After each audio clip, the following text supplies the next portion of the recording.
Biden responde al ataque de las milicias proxy iraníes.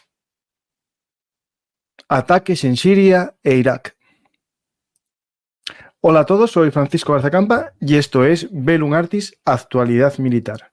Hoy vamos a hablar sobre la respuesta que ya se esperaba, una respuesta anunciada por parte de los Estados Unidos al ataque mortal del pasado domingo en una base en la frontera entre Jordania y Siria. Algunos hablan de Jordania, otros hablan de Siria. Veremos ahora en qué situación nos encontramos en esta compleja zona del Oriente Próximo o Oriente Medio. El título, el nombre, usad el que queráis. En España se conoce por Oriente Próximo, pero en los medios anglosajones usan más el Middle East, ¿no?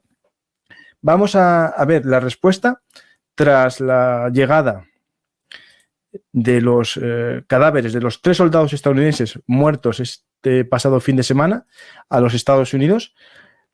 La respuesta de Biden, ya anunciada hace unos días, de que ya tenía tomada su decisión y su, digamos, venganza contra las fuerzas proxies gestionadas, controladas o creadas por Irán. No se hacía ya esperar. Hablábamos siempre que sería este viernes, este jueves, y finalmente fue el viernes, ¿no? El viernes para el sábado. Un ataque duro por parte de aviones de la US Air Force, también aviones de la US Navy y misiles desde varias fragatas y corbetas. Vamos a verlo posteriormente. Vamos a analizar un poco cómo ha sido esta acción de venganza por parte de Estados Unidos, dirán algunos, y otros, básicamente lo que dice Estados Unidos es una forma de evitar una escalada, es decir, golpea para que todo el mundo sepa en qué situación se encuentra y quién manda en el gallinero, ¿no? Vamos a hablar, en primer lugar, de la causa de esto, que es la muerte de 3 soldados estadounidenses, no de fuerzas de combate, 3 soldados de unidades, digamos, de ingenieros, unidades de servicios al ejército, ¿no? Tenemos aquí, en primer lugar, a la especialista Breonna Alexandria Moffett, el sargento William Jerome Rivers y el especialista Kennedy Ladon Sanders. Estos 3 soldados son los que resultaron muertos en el ataque a una base, ¿no? A una base en Rakban. Veremos después un poco el análisis que ya hicimos el domingo pasado con Mariano de Miguel sobre la situación. Básicamente estos soldados están asignados a la 718 Compañía de Ingenieros con base en el Fort Moore, en Georgia. Y son soldados de la Reserva del Ejército que se dedican, digamos, a funciones de ingeniería. Por ejemplo, el sargento es electricista y los demás realizan funciones en cuanto a mantenimiento, construcción de carreteras y, digamos, los mantenimientos, ¿no?, logísticos de los acuartelamientos. En este caso, ya lo hablamos más veces, el objetivo fue esta base de Rakban. No sabemos exactamente si fue justo esta base o unidades auxiliares de esta base, y ahí entraba la polémica que ya os contamos en Juegos de Poder, también en Frente de Batalla, en la que hay una posibilidad muy plausible que esta base, que tiene una capacidad para 300 soldados, tuviese alrededor suyo una serie de bases, digamos, satélites, ¿no? Algunas de estas bases satélites perimetrales se situasen en una zona que os voy a mostrar ahora mismo en pantalla, que sería el territorio fronterizo con Siria, pero ya en territorio sirio, lo que los informes estadounidenses llaman el Área 55, donde está, aparte de la Torre 22, que es como se conoce a la base principal, la que os mostré en foto, que está en la zona de Rukban, hay 2 pequeños puestos estadounidenses en territorio sirio. Uno es el de Rukban, que puede ser perfectamente ese el que haya sido atacado, no el que os mostramos en las fotografías siempre, que eso sería la Torre 22, o la base de Tanf. ambas están en territorio sirio, a muy pocos, digamos, kilómetros de la frontera con Jordania. Podemos decir casi metros, ¿no? En algunos casos. Voy a sobrevolar un poco la zona para que veamos de qué nos estamos tratando. Estados Unidos en la zona tiene unos 3.000 efectivos. Normalmente, puede que en este momento estén más reforzados y hablemos de más tropas.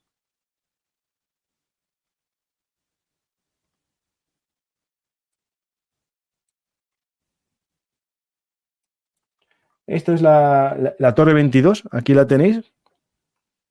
Y justo en esta zona por aquí, en algún lugar por aquí, si tuviésemos un satélite más moderno, veríamos un puesto que perfectamente sería en esta zona de aquí.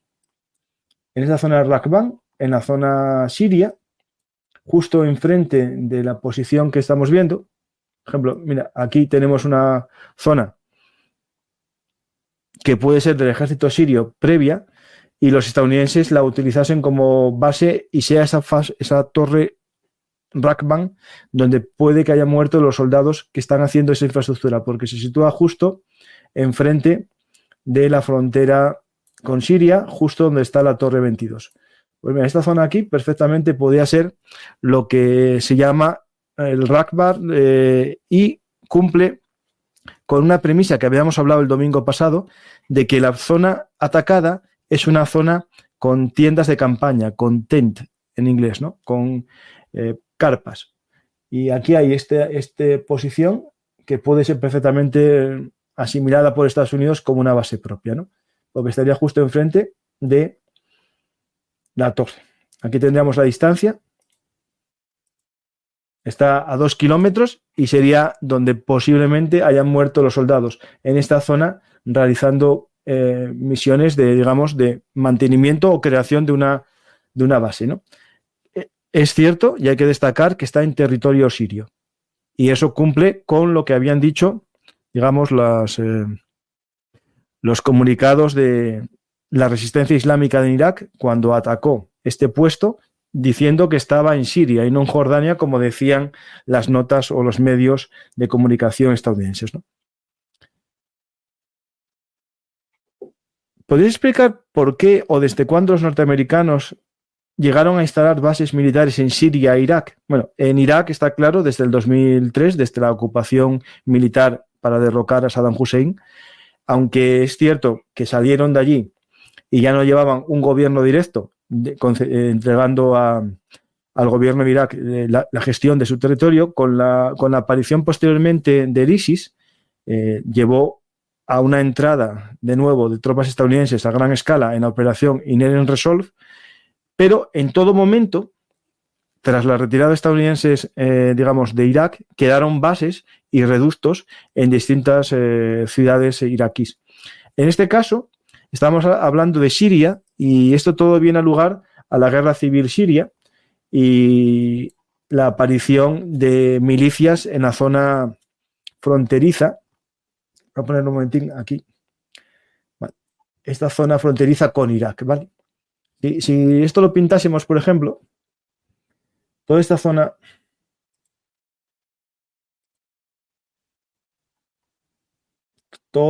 por aquí es una zona en la que el triángulo suní, que es esta zona por aquí, hay un triángulo suní en la frontera en Irak, ahí ese triángulo suní se unió al ISIS en la famosa revuelta, en la toma de Mosul, en la ciudad de Raqqa, ¿no? Que es donde estaba el califato del ISIS, ¿no? Y allí se crea una serie de bases estadounidenses que todavía perduran. Alguna de ellas es esta que está aquí en Siria y otra que está al norte, también en la zona del Kurdistán. También los estadounidenses tienen una zona con pozos petrolíferos en la que hay presencia estadounidense hasta hace poco y siguen en ella, ¿no? Es decir, básicamente Estados Unidos está en Siria con la excusa de la guerra civil y de que ellos apoyan a varios grupos de resistencia en contra del régimen de Al-Assad. Bueno, tenemos este ataque de hoy, vamos a verlo y analizarlo, pero había que entender la causa, ¿no? Pues vamos a ver un poco algunas imágenes que estuve seleccionando sobre el ataque para entenderlo mejor, ¿no? Yo creo que hay que empezar a entender mejor las causas, ¿no? Pues todo tiene que ver con este funeral, ¿no? La llegada de los 3 fallecidos. Estados Unidos, digamos, casi esperó a que enfriasen, como se dice, ¿no?, los cadáveres, y empieza la respuesta. Podemos ir al primer comunicado que tenemos aquí, por ejemplo, un comunicado de la Casa Blanca, ¿no?, en la que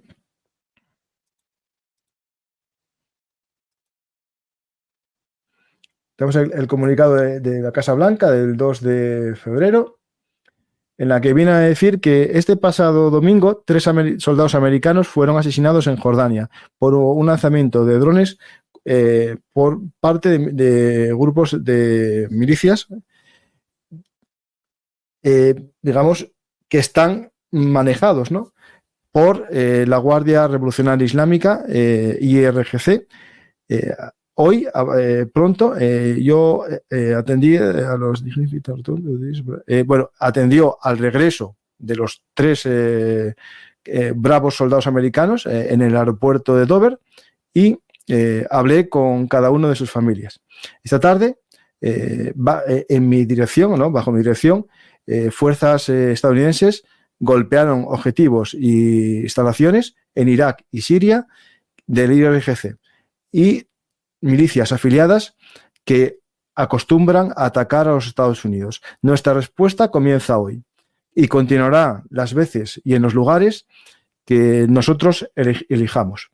Los Estados Unidos no entran en conflicto, no quieren, mover, ¿no?, el conflicto en Oriente Medio y en ningún lugar del mundo, pero no dejaremos que nos golpeen a nosotros, básicamente, viene a decir, ¿no? Básicamente que Estados Unidos no quiere sacudir ningún avispero, pero tampoco se dejará picar, ¿no? Es lo que quiere decir aquí. Vamos a ver otro mensaje, que es la cuenta de Twitter de Biden, que también viene a decir básicamente lo mismo, una forma más resumida, ¿vale? Pues está claro, lo que quiere dar Estados Unidos es una respuesta a la acción de estas milicias bajo el paraguas, ¿no?, de las fuerzas Quds, esas fuerzas Quds que ya hablamos de ellas en varios programas con Mariano de Miguel, unas fuerzas Quds que hasta hace poco fueron dirigidas por Soleimani, hasta que fue asesinado por Estados Unidos en un bombardeo al aeropuerto de Bagdad, y justo en su aniversario de su fallecimiento, este año, el 3 de enero, mejor dicho, sí, el 3 de enero, hubo un atentado en Irán, en su cementerio, donde está él y otros mártires de la Revolución Islámica iraní. Hubo un atentado que reclamó el ISIS y así empezamos el año de una forma muy sacudida, y posteriormente ya os acordaréis que hicimos otro programa aquí en Bellum Artis especial sobre la respuesta iraquí a ese ataque, que no fue atacar al ISIS-K, sino al ejército del Baluchistán, es decir, el ejército de la justicia del Baluchistán en territorio pakistaní, que también os explicamos la geopolítica de las relaciones entre Pakistán y Irán. Pues vamos a otro texto importante, que lo tengo aquí, vamos a leerlo en castellano. Este texto es una captura del Twitter del Comando Central de los Estados Unidos, en el que dicen que el 2 de febrero, aproximadamente a las 10:30 hora de Sanda, el Luz Carney, DDJ-64, atacó y derribó un vehículo aéreo no tripulado, UAP, sobre el Golfo de Adén. No se reportaron heridos ni daños. Más tarde, ese mismo día, aproximadamente a las 4:40 p.m., hora de Sana, las fuerzas del Comando Central de Estados Unidos llevaron a cabo ataques contra 4 vehículos aéreos no tripulados UTIS, que estaban preparados para despegar. Es decir, ya atacaron, digamos, las pistas de despegue de los drones en Yemen. Y a las 9:20 hora de Sanaa, el Yus Lavon DDG-58 y los F-18 del grupo de ataque del portaaviones Eisenhower se enfrentaron y derribaron 7 vehículos aéreos no tripulados sobre el Mar Rojo. Aquí empezamos a ver toda la situación, ¿no?, que una de las milicias proxy, los hutíes, está realizando en el Mar Rojo. Este fue el comienzo, sabéis todos, de las acciones de respuesta estadounidenses en la zona del Oriente Próximo, en este caso, en el Mar Rojo. Pero ahora toca la respuesta al ataque en Jordania. Y ahí nos vamos, por ejemplo, a estas cifras que publica el ISW americano, el Instituto de Estudios de la Guerra, y nos dice que fueron alcanzados 85 objetivos de las fuerzas Quds del cuerpo de la Guardia Revolucionaria Islámica iraní y objetivos de milicias respaldadas por Irán e Irak y Siria el 2 de febrero. En el ataque participaron numerosos aviones, incluidos bombarderos de largo alcance, que volaron desde los Estados Unidos, utilizando más de 125 municiones de precisión, es decir, armas de precisión. Los ataques tuvieron como objetivo centros de operaciones de inteligencia, cohetes, misiles, instalaciones de almacenamiento de drones e instalaciones de cadena de suministros de municiones y logística del IRGC, es decir, el cuerpo de resistencia islámica, de la revolucionaria islámica iraní, y también de las milicias proxy. Aquí, básicamente, voy a poneros unas imágenes de estos ataques para que veamos un poco a qué nos estamos refiriendo. Hay algunos vídeos ya que se están viendo. Según varios medios sirios e iraquíes, hablan ya de 40 fallecidos. El gobierno de Irak habla de 10 fallecidos civiles en estos ataques. Aquí tenemos, por ejemplo, el despegue de uno, en este caso, de un aeropuerto, el F-18. Y este es uno de los que realizan ataques a los objetivos como estos que vamos a ver ahora. Aquí vamos a ver varios ataques.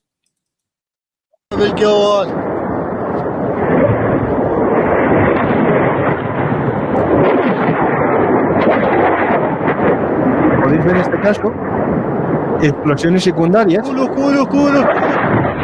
lo que significa que se atacó un almacén de misiles. Podéis ver cómo salen los misiles de las milicias hacia todos los lugares, ¿no? Es decir, no estamos aquí ante un objetivo civil, sino claramente un objetivo militar. Aquí la inteligencia no falló, ni la precisión de las armas. Podemos ver que estos son armas que estaban almacenadas en el objetivo y al estallar el objetivo salen despedidos ellos por sus propios, combustibles, ¿no?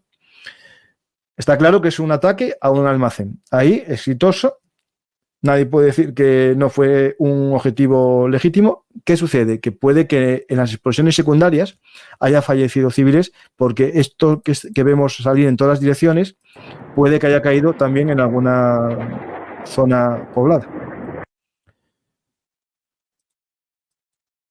Os voy a poner otro vídeo, a ver si no pongo el mismo dos veces.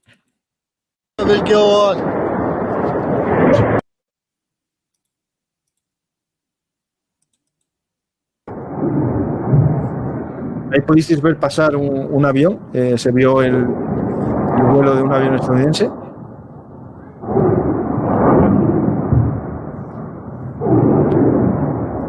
La mayor parte de los ataques, por ejemplo, que hay constancia en Irak, se realizaron en el llamado Triángulo Suní, que os voy a poner se llama el departamento de Anbar, que está justo en la frontera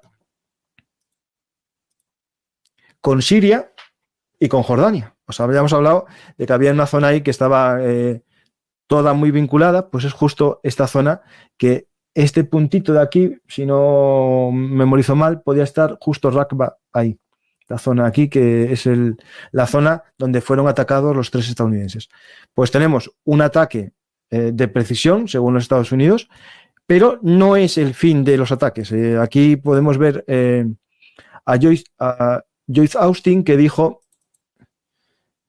que es el comienzo de nuestra respuesta, ¿no? Aquí lo que podemos empezar a aventurar, ¿no? Es qué sucederá, ¿no? Si los constantes ataques continúan, ¿no? Voy a poneros un mapa con... tenía yo un mapa, ya no lo tengo.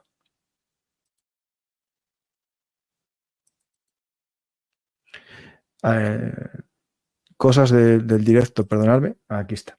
Este es un mapa con algunos de los objetivos que fueron atacados por estas milicias pro-iraníes desde el 17 de octubre. Básicamente atacaron bases estadounidenses en Siria y en Irak, además de la de Jordania, ¿no?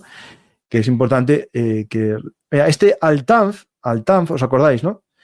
Es lo que hablábamos antes, una de las dos bases que están en el Área 55. ¿Cómo son los ataques constantes que estaba sufriendo Estados Unidos? Pues de este tipo. Voy a poneros un vídeo de uno de los ataques grabado por población iraquí, no sé si exactamente civiles o milicianos, pero aquí...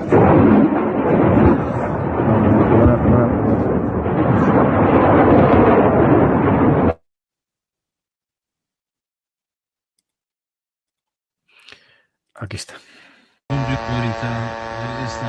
Este es uno de los drones de diseño iraquí que en un momento atacaron una de las bases estadounidenses. En este caso no produjo daños mortales, pero uno como este o de otras dimensiones fue el que hizo el ataque mortal el día no me acuerdo qué día, el domingo pasado. Eso fue, para la gente que nos escucha en diferido, eso fue el día 28 de enero, ¿vale? Y hoy, 3, nos despertamos con la noticia del ataque, ¿no? Estadounidense de retaliation, ¿no? De venganza. Pues vamos a ver más cosas sobre este escenario, que vamos a ver consecuencias, porque acabamos de ver que no acaba, ¿no?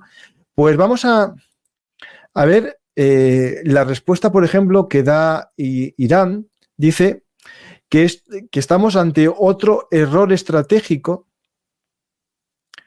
de los Estados Unidos por parte de uno de los representantes del gobierno iraní. Dice el portavoz de Exteriores iraní, Nasser Kanani, lo siguiente, que describe los ataques norteamericanos como una violación de la soberanía y la integridad territorial de Irak y Siria, del derecho internacional y una clara violación de la Carta de Naciones Unidas, antes de recordar el pleno apoyo de Estados Unidos a 4 meses de ataques brutales e implacables de Israel contra los residentes de Gaza y Cisjordania.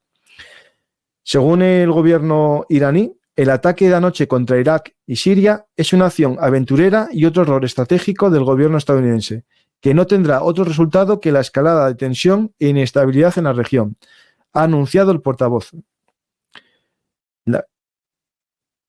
Básicamente lo que venimos a decir aquí es que Estados Unidos, según Irán, es la culpable de la venganza.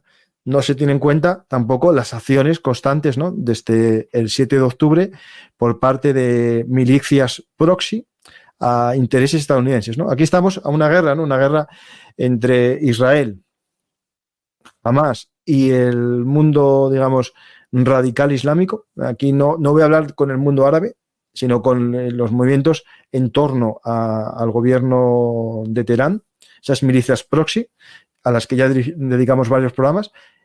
Y, por otro lado, Estados Unidos entra en ese juego como aliado, entre comillas, o más bien defensor, ¿no? No es un aliado directo porque no interviene militarmente, de los Estados Unidos a Israel. Y la constante campaña de ataques por parte de las milicias pro-iraníes a intereses estadounidenses, ¿no? Ahí hay una constante. Y siempre hablamos de este octubre que pasaría, que moriría gente, y a partir de ese momento pasarían consecuencias como las que estamos viviendo ahora. ¿Qué sucederá? ¿Será el último ataque o será el comienzo de una campaña aérea?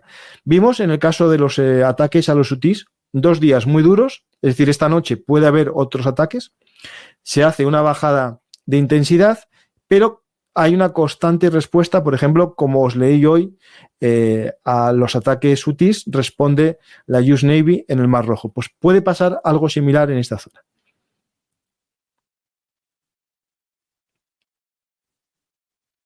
A ver, ¿qué dice aquí? Dice Misterios Paco, hay que tener en cuenta que todos los líderes de los países tienen en la cabeza que la tercera mundial va a venir, sí o sí. Lo que no saben es cuándo, pero todo lo que hagan será de escalada. A ver, esto es, bueno, es posible que estamos ante una tercera guerra mundial, pero yo no creo que sea esa situación. Estamos ante un mundo multipolar. Eso indica que puede haber muchos conflictos regionales a gran escala, como el de Ucrania, una guerra a gran escala en Irán, pero no existen suficientes alianzas para que estemos ante una guerra global. No creo que China se moje en una guerra por los intereses de Irán ni por los intereses de Rusia. No hay una alianza tal para que los tres se unan en contra de Estados Unidos. Por ahora va a haber muchos conflictos regionales entrelazados con posibles interconexiones, incluso causales, ¿no?, entre ellos, pero no creo que estemos ante una guerra en la que existan dos bandos, sino que existe un mundo multipolar. Eso significa que puede haber conflictos entre el gendarme, ¿no?, el que era el unipolar, y las demás fuerzas, pero no existe todavía una unión entre ellas para unirse contra él. Por ahora, yo creo que ojalá no lo veamos ese escenario. Esperemos que ese escenario no exista, porque viendo la guerra en Ucrania, no creo que, aunque es cierto que la OTAN habla mucho de un posible ataque ruso a Europa, Rusia tenga la capacidad para una guerra ordinaria, o sea, una guerra normal, ¿no? Lo que puede pasar es una guerra nuclear, pero eso ya no sería una tercera guerra mundial, sino la última, ¿no?, porque estaríamos en un escenario apocalíptico. Guerras va a haber muchas. ¿Por qué? Porque al ser un mundo multipolar, el escenario de pequeñas potencias regionales como Rusia, escudadas con un arma nuclear, les van a permitir atacar a sus vecinos sin miedo a una represalia de los Estados Unidos. Y eso va a generar muchos conflictos. Que eso escale a un conflicto abierto entre Estados Unidos, China, Irán y Rusia, todos a la vez contra Estados Unidos y la OTAN, no, yo no lo veo a día de hoy. Pero nunca se sabe. Cuando va mucho el cántaro a la fuente, ¿no?, se rompe, ¿no? Pues ahí no lo sé. Bueno, a ver, el coronel no siempre acierta, bueno, o no acierta o no quiere acertar. ¿Es cierto que la paz es más cara que la guerra? Bueno, no lo sé. La paz genera mucha riqueza, genera comercio, genera intercambios entre las naciones. No creo que sea más cara la paz que la guerra. La guerra genera destrucción y genera riqueza después, eso es cierto. Pero la paz, una prueba fuera de misterios o fuera de gente que busque los titulares y consiga que la gente le preste atención, una prueba de que la paz es más barata que la guerra es Europa. Europa, desde que creamos la Unión Europea, creamos una zona de comercio entre los países, llevamos en paz desde la Segunda Guerra Mundial. Europa nunca tuvo en la historia tanto tiempo de paz y progreso y riqueza. Alguien me dirá que no, pero que me lo busque. Que me busque cuando entre Francia y Alemania no hubo guerras durante tanto tiempo, ¿no? O entre España y Francia casi, porque podemos buscar también conflictos entre España y Francia a lo largo de la historia, ¿no? La paz, no sé si será más cara, pero genera más riqueza. Y eso es lo que tenemos que buscar, ¿no? Es verdad que tampoco hay que ser unicornios felices, ¿no?, y gente de mundos de yuppie, pensar que la economía acaba con la guerra, ¿no? No. Rusia tenía vínculos económicos muy potentes con Occidente y prefirió ponerlos en peligro a cambio de su sueño imperial en Ucrania, ¿no? Pues a veces no siempre la gente prefiere la riqueza y el dinero antes del esplendor imperial, ¿no? Y estamos en un mundo cada vez más fanatizado, eso también es cierto. Hay fanatismos religiosos, pero también fanatismos ideológicos. Hay culturas que quieren imponerse a otras. E incluso en Europa hay pensamientos que censuran a otros que no son como ellos, ¿no? Por desgracia vivimos en un mundo cada vez más polarizado. Eso va a llevar a más conflictos, también conflictos internos en las naciones. No digo guerras civiles, pero conflictos internos. Y no sé, espero que no estemos ante una tercera guerra mundial, sino ante un siglo muy movido con muchos conflictos. Ahí no os lo puedo negar, ¿vale?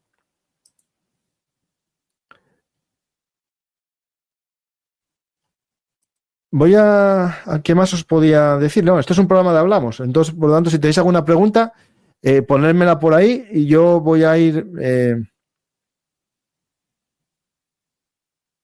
Bueno, a ver, las fuerzas nucleares siempre están allí acechando. Es decir, los países que tienen armas nucleares tienen submarinos que siempre están en alta mar esperando el ataque a su país y siempre están acechando. Israel tiene armas nucleares, se cree que en submarinos, y esos submarinos ya llevan navegando en zonas cercanas a Oriente, pero no en la costa de Israel, pues acaso son necesarios el lanzamiento de misiles. Estados Unidos siempre, Rusia también, los franceses también, los británicos también. Es decir, esto es algo que funciona siempre, en época de paz también, ¿eh?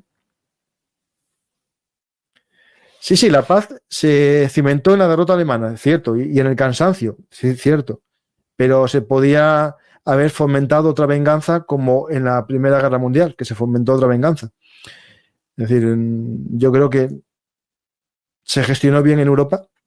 Es verdad que ahora tantos años de paz, tantos años de progreso, tantos años de bonanzas, nos crean una sociedad que piensa que el mundo es flower power y que no va a haber guerras jamás. Y ahora están despertando a este mundo real, ¿no? Este mundo realista en el que los conflictos existen y el mal existe, ¿no? Pues, no, conflictos que no digo que no vaya a haber un gran conflicto. Esperemos que no sea ahora. Dejarnos crecer a todos. ¿Por qué no se usan F-35 y sí F-18? Bueno, es una buena pregunta. Yo creo que porque deben estar más probados en combate. Y es verdad que solo volaron F-18. Tendrán miedo que caiga alguno, no lo sé. Pero puede ser que los aviones que lleven mayoritariamente los portaaviones sean F-18, que es cierto que no son tan ultramodernos como los F-35, pero tienen unas buenas capacidades de guerra electrónica. Tienen unos HIPOZ o algo así que se ponen, que les hace una burbuja también radioeléctrica, es decir, son bastante potentes en cuanto a defensa antiaérea. Joyce Austin se ve ya mal físicamente. ¿No crees que los países necesitan este tipo de autoridad, gente mejor físicamente, porque es un rol importante? ¿O es cosa de envejecimiento general en Estados Unidos? A ver, en Estados Unidos históricamente tendieron más a presidentes más mayores que jóvenes. Bueno, es verdad que tuvieron a Obama, tuvieron a Kennedy, pero la mayor parte de los presidentes estadounidenses son gente mayor. En España estamos yendo al contrario, cada vez gente más joven, ¿no? Pensando que la juventud es símbolo de fuerza y vitalidad. Otros piensan que hay que votar a alguien mayor que es muestra de prudencia y experiencia, ¿no? Hombre, yo creo que en el término medio está la virtud. No hace falta que sea un presidente de 85 años, pero tampoco alguien de 30, ¿no? Puedes encontrar gente con experiencia y prudencia con 70 años y con 60, ¿no? En el caso de Biden y bueno, y también en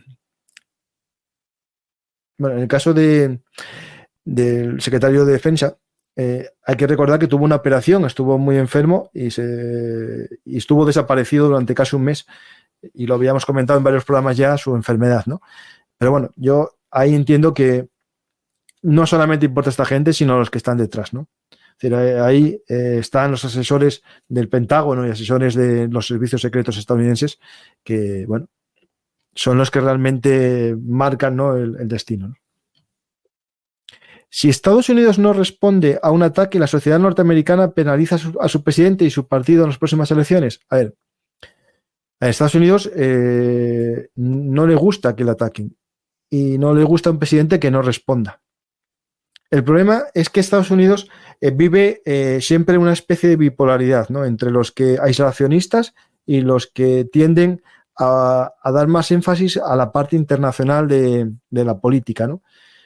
Viendo un poco el mensaje de Trump, en algunos aspectos parece que si gana Trump se recupera el aislacionismo, ¿no? Volver a encerrarse en sí mismo, porque Estados Unidos tiene una ventaja, que eso es cierta, que geopolíticamente tiene una geografía que le permite vivir aislado del mundo. Podría estar perfectamente rodeado por dos océanos, solo tendría que vigilar la frontera con México y tendría básicamente una situación casi para vivir aislado, mandando sus flotas por el mundo para controlar las rutas comerciales, ¿no?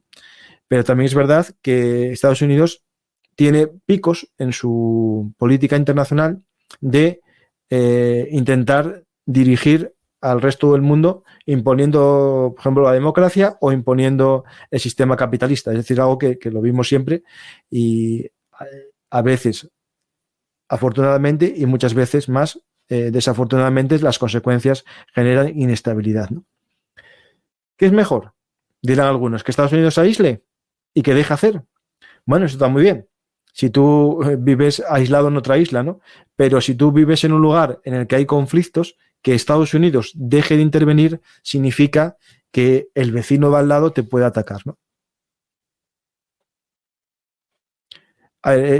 Así es, Paco. Por eso digo que Estados Unidos debe retirar sus tropas de Medio Oriente de una buena vez. Bueno, esto aquí, aquí hay que dar una pincelada histórica. La llegada a gran escala de fuerzas estadounidenses tiene que ver con la guerra del Golfo, la primera, con la invasión de Kuwait por parte de Saddam Hussein, se establece un anillo de bases. Pero ya había intereses estadounidenses y previamente británicos para el control del Golfo Pérsico y del petróleo, ¿vale? Estados Unidos, como a muchos países, les interesa que el Golfo Pérsico sea un lugar tranquilo. Tranquilo significa seguro para su comercio, ¿no? Hay gente también que vivimos en fantasías, ¿no?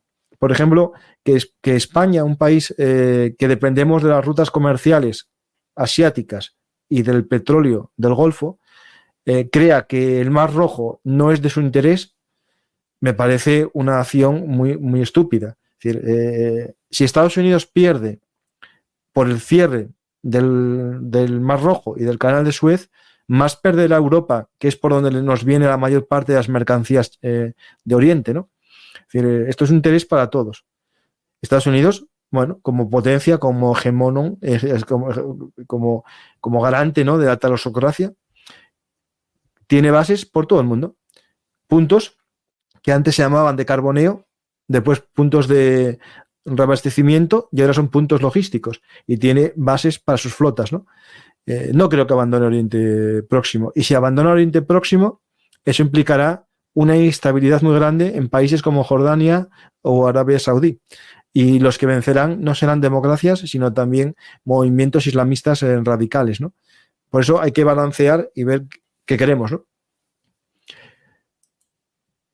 Estos ataques son una maniobra de distracción de los socios rusos para desviar la atención sobre lo que ocurre en Ucrania. A ver, yo no lo puedo asegurar, pero si nos vamos a la máxima de investigación policial, ¿no? ¿Quién se beneficia de un crimen para buscar al asesino? ¿Quién se beneficia más de todo esto? ¿Irán o se beneficia más Rusia? ¿Qué hace que Estados Unidos deje de entregar armas a Ucrania y que empiece a prestar atención a Israel? Pues, bueno, yo apuesto por esa opción. No hace mucho hice un programa con Dezcayar, el exdirector del CNI español, y tiene una novela, Falsa Bandera, en la que el GRU hace un movimiento para activar la guerra entre el Frente Polisario y Marruecos para así distraer a la OTAN y a Estados Unidos y que tengan que prestar atención a un conflicto posible también con Argelia y así no prestar toda su atención a Ucrania, ¿no? Es decir, es algo muy plausible.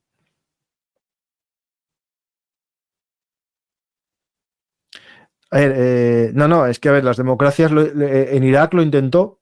En Irak hay una democracia compleja, porque es una democracia en la que el componente religioso es más importante, pero a ver, Qatar es un verso suelto. Qatar va a su libre albedrío. Por un lado, tiene bases estadounidenses, por otra, es un país integrista islámico, por otra, es el creador de Al Jazeera y nos vende una imagen moderna del Islam, por otra, es el financiador donde viven los líderes de Hamas. Arabia Saudita, por un lado, compra armas estadounidenses, por otro, recientemente firma un pacto, un acuerdo más o menos de paz con Irán por intermediación china. Arabia Saudí, por un lado, lucha contra los hutís, pero por otro, hasta hace mucho, no mucho, mejor dicho, perdonad, financiaba también a grupos radicales wahabistas por todo el mundo, ¿no? Es un tema muy complejo, Oriente Medio, que invito a ver los programas que tenemos de geopolítica de Oriente Medio y a ver los programas con Arre Sigor y con Mariano de Miguel, que seguro que os ayudan. Pero bueno, Estados Unidos, como decía aquel, es un HP, pero es nuestro, ¿no? Ahí tenía razón Kissinger, que para la política internacional no se tiene amigos, sino colaboradores, ¿no?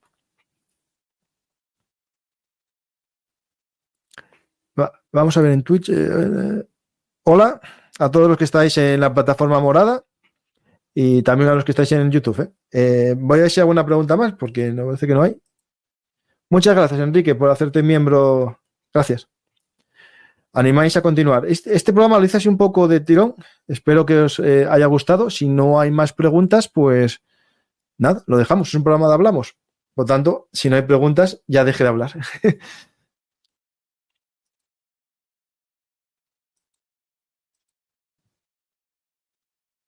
Pues, ¿qué más os podemos decir sobre esto? Yo creo que... Déjame una cosa. Bueno, aquí están los ataques que hubo en el otro sitio. Nada. Por ejemplo, mira, tengo un vídeo muy interesante que alguien tiene que ver con un poco con Oriente Próximo, más bien es del Sahel, pero es un vídeo que me parece muy llamativo, porque muchas veces nos preguntamos qué es de la Wagner, ¿no?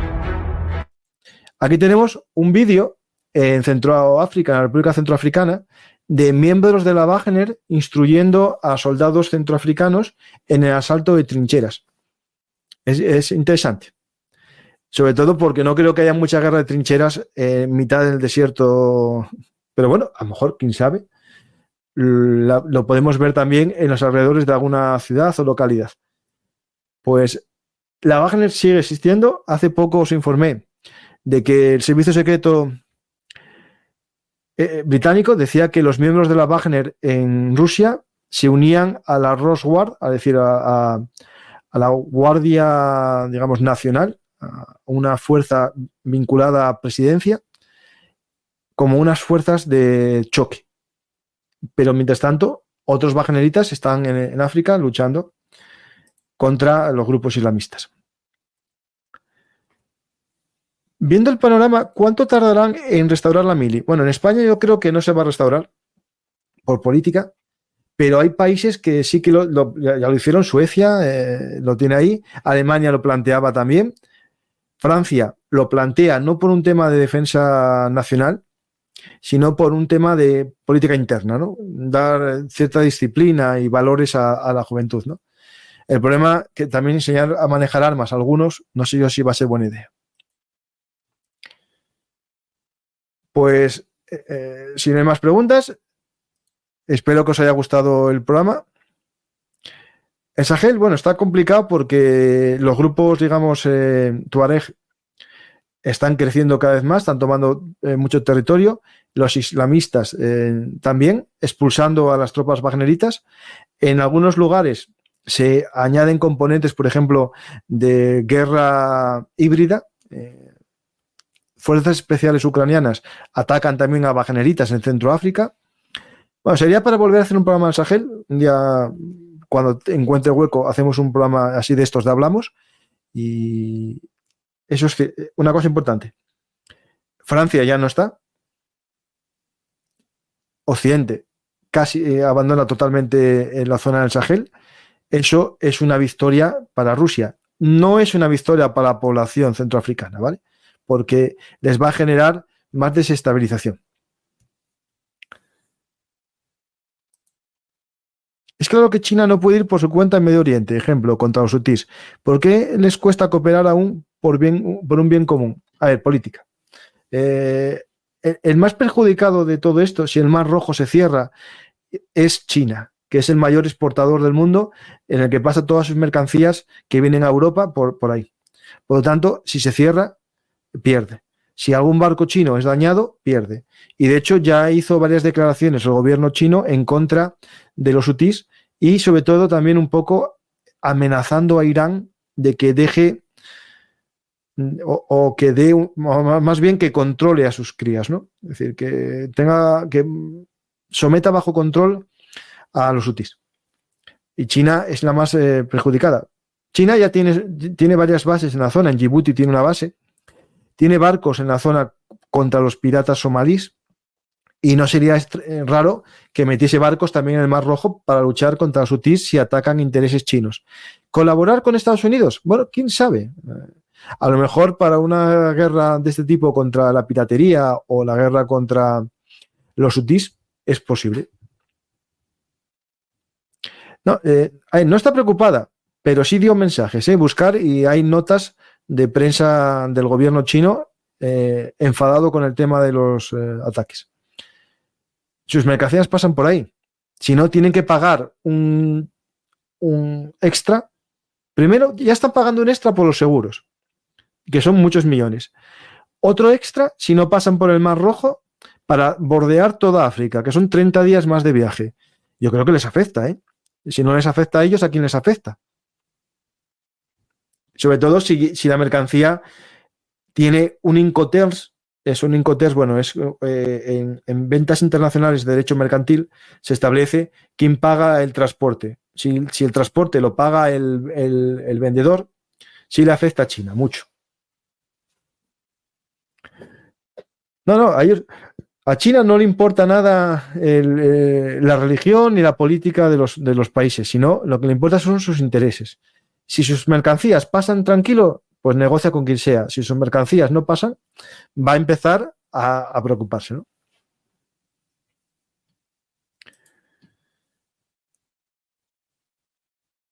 A ver, está fuera del tema de hoy, pero esta noticia de Rusia disminuyendo sus exportaciones de gasolina y diésel es relevante. Mucho, mucho. Cuando ya dejó de exportar gas por la limitación de los gasoductos a Europa, sus ventas son sus fuentes de financiación. A ver, es un país que solo vende materias primas, especialmente energéticas. Los ataques constantes ucranianos a refinerías limitan su capacidad de procesamiento, pero sobre todo de envío. Por eso atacó licuadoras de gas y atacó también una refinería diésel. Eso es un duro golpe. Yo, si fuese Ucrania, seguiría atacando esos objetivos, ¿no?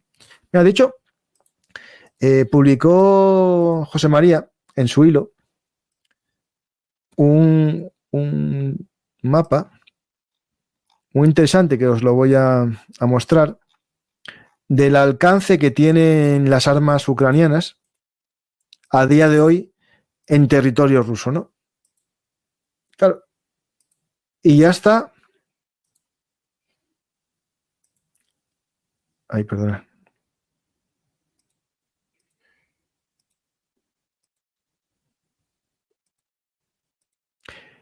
Y ya está bajo alcance de los drones ucranianos casi toda la Rusia europea, ¿no? Es decir, está tanto la salida al Mar Negro de muchas refinerías, pero también el Mar Báltico. Y es interesante esto, ¿vale?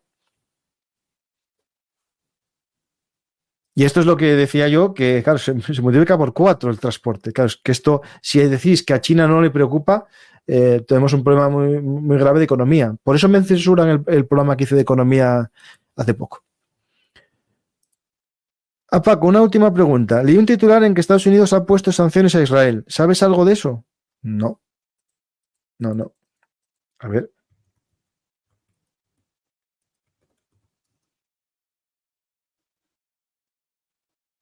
No, a colonos en Cisjordania que agravan el desacuerdo entre Estados Unidos. A ver, impone sanciones inéditas a colonos israelíes por ataques en Cisjordania. El decreto que define estas sanciones como terrorismo es a los colonos, es decir, debe ser a grupos de colonos que atacan a palestinos en Cisjordania, se les empieza a considerar actos terroristas. Bueno, tiene su lógica también, es decir, tiene mucha lógica, porque los colonos, si atacan a sus vecinos, son terroristas también, ¿no? Es decir, esto no estamos hablando de soldados, sino de grupos armados que atacan a palestinos. Es decir, esto, claro, sí, tiene su lógica. Y además, bueno, son muy extremistas. Yo entiendo que tengan esa consideración y al ser considerados terroristas estén embargados. Bueno, aquí en España definimos el término terrorista, pero está muy bien definido.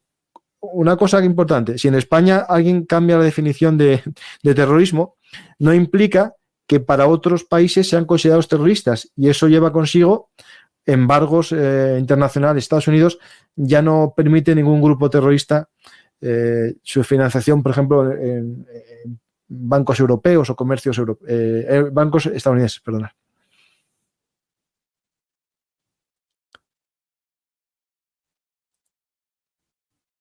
Francia, bueno. ¿Qué cree usted sobre la posición de Israel acerca de los secuestros y el cese del fuego? A ver, Israel tiene un problema interno muy grave en el que parte de la población laica y población digamos, de izquierdas, están a favor un poco ya de empezar a controlar la situación y empezar a ver cómo se gestiona el Gaza por parte de terceros, ¿no? De la ONU, por parte de la propia ONP o por parte de países árabes. No quieren que Israel colonice el territorio de Gaza. Mientras tanto, por otro lado, están los extremistas religiosos y los ultranacionalistas israelíes que quieren una especie de anexión de Gaza o de gran parte de Gaza, ¿no? Eso lleva a problemas internos que veremos cómo evolucionan, ¿no? Y en cuanto a los rehenes, hay gente que, por ejemplo, prefiere un alto el fuego para liberar a los rehenes y otros que quieren que continúe pese a que mueran los rehenes, ¿no? Esto es como típico, ¿no? No se negocia con terroristas, ¿no? Otros prefieren negociar. Hay un problema también, por ejemplo, que Israel está permitiendo la entrada de comida desde Israel para los civiles en Gaza, y parte de la población se niega a que esos convoys alimentarios entren. Y de hecho hay enfrentamientos ya entre algún soldado con la policía militar por ese tema, ¿no? Es decir, esto hay que verlo y ver cómo evoluciona. Es un problema interno en un país en el que, ¿no?, las diferencias ideológicas son acentuadas también, ¿no?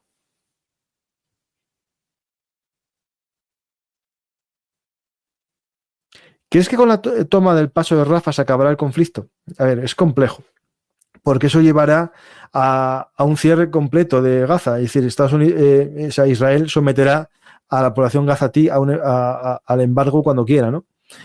Ahí hay una doble moral por parte de Egipto, ¿no? Egipto critica a lo mejor a Israel, pero hizo una valla todavía más alta. Acaba de crear una valla con concertina de metros de altura, ¿no?, para que no entren los gazatíes. Pero durante décadas dejó que hubiese un tráfico ilegal por debajo de la valla, ¿no? Pues a ver eso cómo evoluciona. Es raro que no haya entrado ya hace tiempo Israel a romper esa zona de Rafah, ¿no? Yo creo que es porque están ahí la población civil y ya no pueden arriesgar más muertes de civiles, porque ya sería, digamos, caer todavía peor a la opinión pública internacional, ¿no? Y también Israel tiene que jugar con eso, ¿no? En las guerras es importante lo de ganar y convencer, ¿no? Bueno, espero que os haya servido un poco esta visión.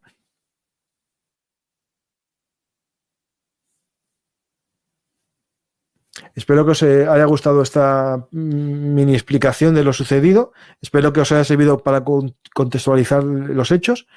¿Qué pasará? Pues vamos a ir siguiendo la actualidad con atención e intentaré hacer más. Hablamos de estos, ¿vale? El problema es que no tengo mucho tiempo. Hoy acabo de hacerlo en vez de dormir la siesta. Y sabéis que tengo 2 programas diarios de historia. Cuando alguien dice que no hago de historia, en el canal Bellum Artis Historia tenéis mucha historia. Aquí intentaré hacer programas en solitario, que hay gente que me los pide, pero ya sabéis, no me da la vida. Muchas gracias a todos. Estaremos atentos a este polvorín de Oriente Próximo. Si os ha gustado el programa, ya sabéis, dar a me gusta, comentar y compartir para que más gente sepa lo que está sucediendo en este compulso mundo. Y ya si queréis también podéis ayudar al canal haciéndoos fans, haciéndoos mecenas, o también si queréis a través del Bizum que aparece en pantalla o del PayPal que aparece en pantalla. Os lo digo porque este programa tiene muchos boletos de ser limitado y desmonetizado. Pasado un tiempo lo liberarán, pero bueno, el trabajo de una persona también tiene que ser valorado por todas las plataformas. Gracias a todos los que estáis en directo en ambas plataformas de vídeo, la de los youtubers y la de los gamers, ¿no? Gracias a todos y hasta la próxima oportunidad aquí en Bellum Artis, actualidad militar y geopolítica.